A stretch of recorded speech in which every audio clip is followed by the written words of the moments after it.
Today I'm heading into London to meet with a friend and a wonderful woman in tech, Jonah Andersson.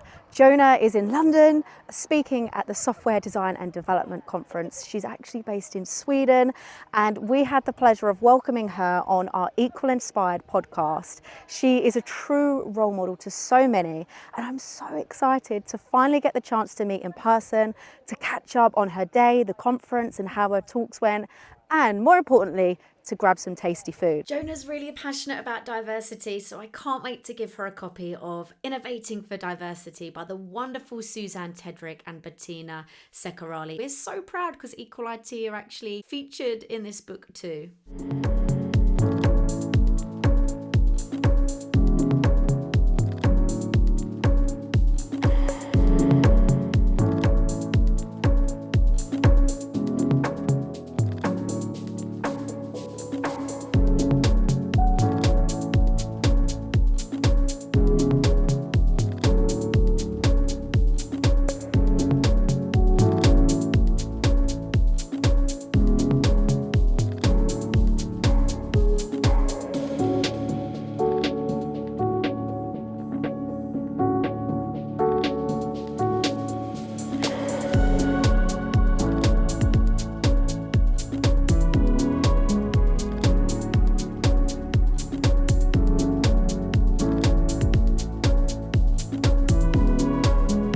Hi Ellie, nice to finally see you today. Yes, thank you for traveling here in London to visit me and look at how cozy and very hippie the lobby of this hotel.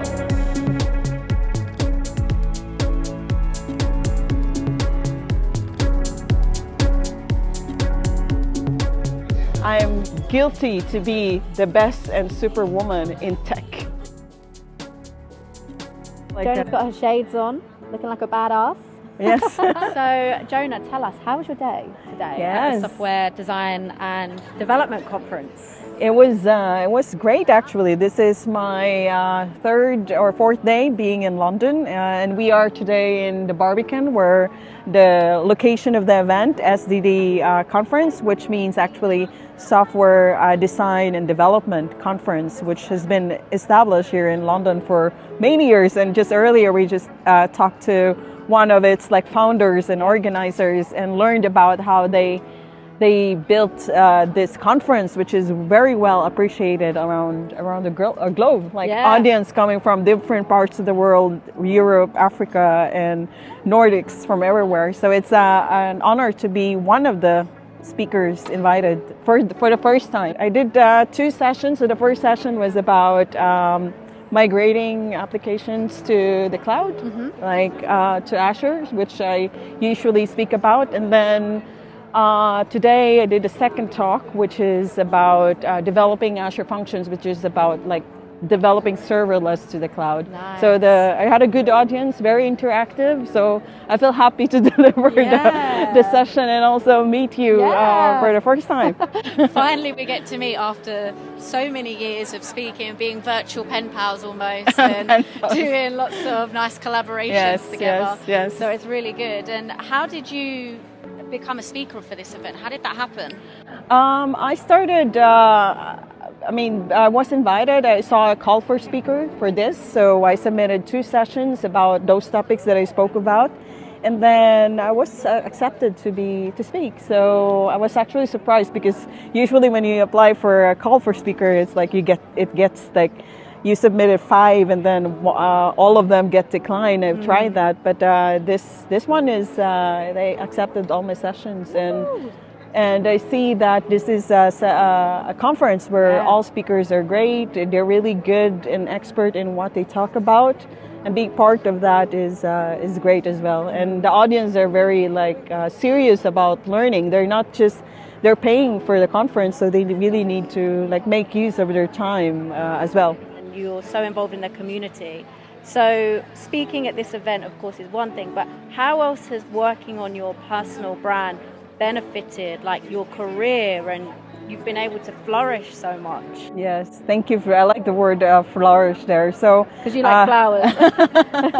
Yes, I do, but I'm not wearing a red or pink as you, but I have a blue one, which is my favorite color. So yes, I think public speaking is good for personal branding, but one of the reasons that I'm actually standing on stage for the past few years, it's because I want to inspire and be a role model to other women in tech out there. Because if you're in a conference like this, you actually see the obvious part, which is not so much female speakers, but not so much audience as well. So that's what I'm trying to make a little difference, at least they see that there's a woman standing on stage speaking about technologies. It doesn't matter what she does, but she's there. And then it feels good for not just for myself, but also to be able to inspire and share knowledge with others. And the personal branding part actually is just a bonus. Yeah, so true. And we're both quite small in size, but you are making a huge difference to so many people. We're not small because we're about like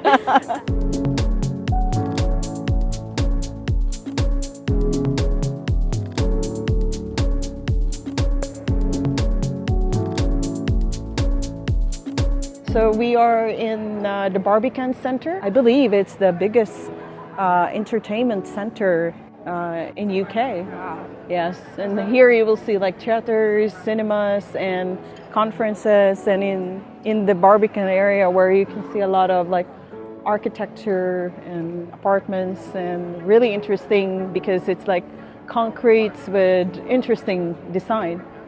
It's like a social place for everyone. So you can see there's a lot like people hanging in here, eating at the restaurant, and just like a meeting place for everyone. And we really like the pond that we saw earlier. Yes, and it's also Ellie's first time. Jonah is actually the one giving me a tour, even though I'm the one closer to London and Jonah lives in Sweden. So it's a great experience. Yes, it's great.